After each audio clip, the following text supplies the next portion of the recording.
should all feel like we got to do a little bit more because we didn't win. I want to get over that hump. I want to get back to the finals. I've been so close these last 2 years that I want to do whatever it takes. Good one for three. That's good.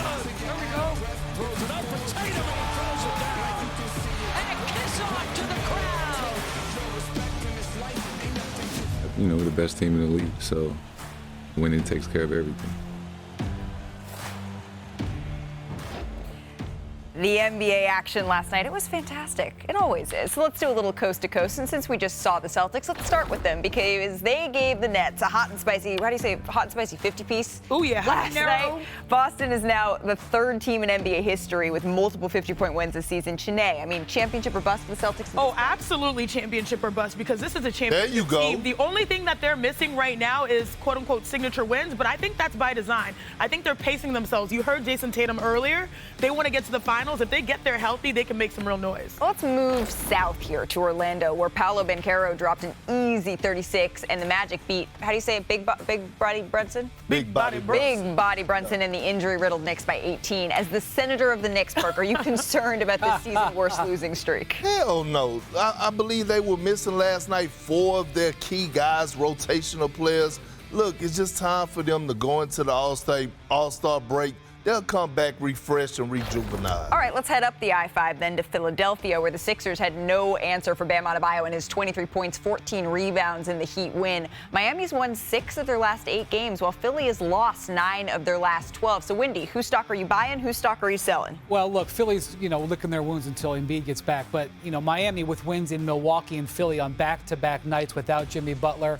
Terrific little stretch there right before the All-Star break. And Cleveland, this is for you. Donovan Mitchell, he scored 30 points. The Cavs rallied from down 17 to beat the Bulls. Cleveland is now 18-2 in their last 20 games. So, Park, are we sleeping on the Cavs' playoffs outlook? No, the simple fact that we've seen this movie before with a Donovan Mitchell-led team. We watched Donovan Mitchell in Utah have great regular seasons, and all of a sudden they dropped the ball in the postseason. So we got to see this in the postseason. Well, Donovan Mitchell would agree with you. So let's take a look at the standings, right? Heading into All-Star break, the Eastern Conference, it looks like this. Plenty of teams sort of bunched up after the Celtics atop the standings. The Cavs, they've made a furious push ahead of the Bucks, the Knicks, the 76ers. And we know the Celtics are all the way at the head of the pack right now. You have a couple of teams that are sort of lurking. The Knicks, we talked about their injuries a little bit. But as you look at the second half of the season, Brian, your biggest question is what? Yeah, obviously there's a fight for the 2 seed because that pack of teams is pretty close together talent-wise, and you want to get the home court, you want to get the play-in team in the first round. And then I think it's going to be a fight for the 3 seed because if you're the 4 seed, that means you got to face Boston probably in that second round. You want to avoid the Celtics, who are playing brilliant basketball right now. I mean, right now they're averaging plus 10 in net rating. That means every 100 possessions they outscore their opponents by 10 points. We haven't seen a team that dominant since the 16-17 Warriors, which was the Durant team after they already had won 73 games. That's the kind of play that the Celtics are on right now. You don't want to see them at all. But if you have to see them, make sure it's a conference finals. Mine is the Milwaukee Bucks because there's so much uncertainty there, right? Like, we know that they've been inconsistent, but what's up with Chris Middleton? Since the start of the season, he hasn't looked healthy. He looks old. Now he's sidelined again. And I understand, right, Doc coming in, the new system is going to take time. We saw the flashes against the Denver Nuggets. But none of us on this panel trust the Milwaukee Bucks. I don't. Like, I could go on a limb right now and say, obviously, I trust the Celtics more than them. I trust the Knicks healthy more than them. I actually trust the Cavaliers right now more than the Milwaukee Bucks. And the Sixers when they're healthy. Right. So what's going to happen with them? Are they going to pick up some guys in the market of, buyout market? On the buyout market, Unlikely. like things to that nature? So if they don't have a healthy Chris Middleton, they could cancel Christmas. Yeah.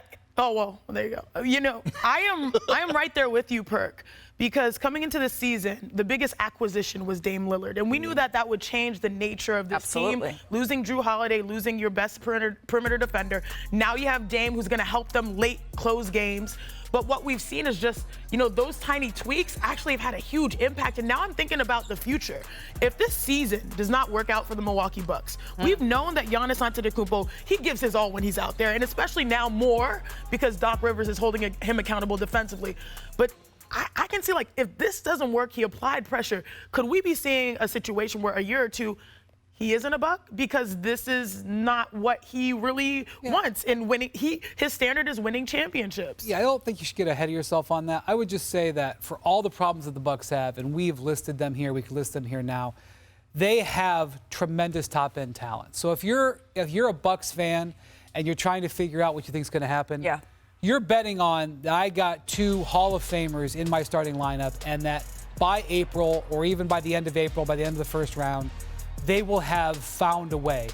I can't present you a great case for why they will, but that's what you're betting on. And I would probably ride with believing in Giannis figuring out ways to make a run than I would bet against them. You have to think the Bucks' best basketball is still in front of them, but part of the reason you have to think that is because if you're looking at the body of work that has been behind them, that's just not a championship team, particularly when you have to go through a team like the Celtics, particularly when you're looking at a team like the Denver Nuggets. I do think getting back to the finals would be enough. I think we don't necessarily have to have the what happens next with Giannis after that, but it's being in that conversation and in contention that they still feel a step away from. And like Brian said, I don't necessarily expect them to get major help in the buyout market. So they're in a little bit of a pickle, should we say. We were talking about the Warriors as getting their groove back, so I don't want to overreact to one game, but it's the fact that we're seeing the same trends over and over in the games that they're losing. They can't afford to not beat the Clippers on their home floor without Kawhi Leonard in a game that they were up by double digits. And when Paul George was struggling in the first half and he fouled out. But let me give some props to Russell Westbrook.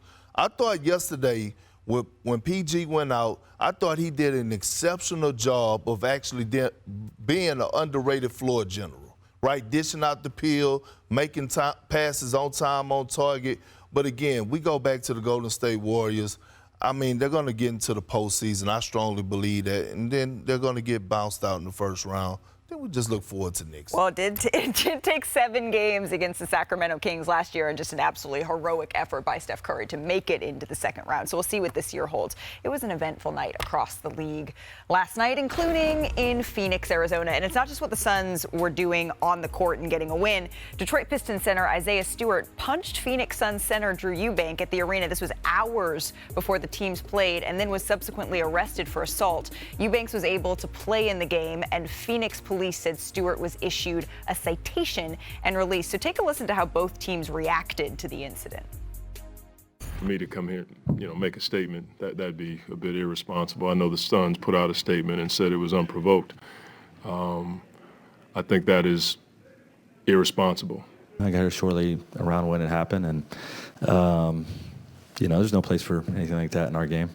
There's just no place for it. It's unfortunate what happened before the game. It's supposed to be a brotherhood, but I also understand dudes get into stuff, and stuff may happen, but we try to avoid that in this league. I'm not going to lie, this surprised me. No, don't get me wrong, no one should be hitting anybody ever. You don't put your hands on people. But the fact that this reached the point of police involvement, that was a little bit surprising to me, Perk. Not with me. I mean, and look, my good friend, my brother, Troy Weaver, right, who's the general manager of the Detroit Pistons, you got to get this young man under control. We talk about a pattern of behavior when we criticize Draymond Green, but we have seen a pattern with Isaiah Stewart. Don't act like we didn't see him chasing LeBron James all inside on the court, all around the arena, around the block. Like, you got to get this young man out of control. And again, who was that said we have no place for this in our game? Was it Frank Vogel? And he's damn right. You cannot do that.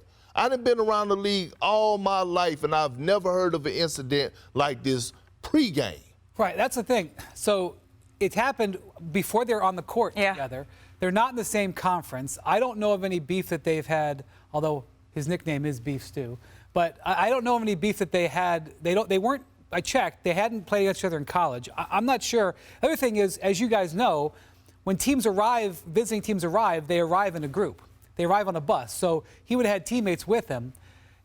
There's obviously more to this story, and I'm here to hear what it was because this is such an unusual event. And then the game starts, and Devin Booker gets ejected for 2 technicals 5 minutes into the game. It was just everybody needed the All-Star break. What's it that you always say about what we need to do in our chairs? We need Keep to a cool booty. Yeah, I felt like just everybody just needs to keep a little bit of a cool booty. But it was a peculiar. That's the word that I would use to describe just that entire night in Phoenix. It was just a little bit of a peculiar situation.